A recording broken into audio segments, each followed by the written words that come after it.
Мы относимся к этому крайне отрицательно.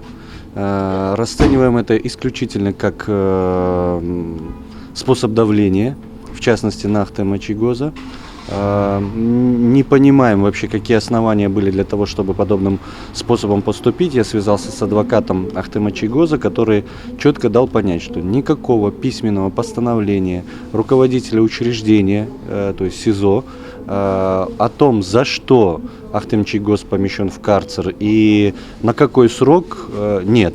Мы знаем, что ряд людей, в той или иной мере вовлеченных в события 26 февраля, ныне находящиеся под стражей или которые могут быть задержаны по делу 26 февраля, с ними ведется работа в плане того, чтобы они в своих показаниях тем или иным образом обозначили роль Ахтема Чийгоза в событиях 26 февраля как организатора массовых беспорядков. В ответ на что им обещают как бы менее строгое наказание или вообще его отсутствие. Или иначе им угрожают, ну, как минимум, заключением в СИЗО, пусть даже на короткое время.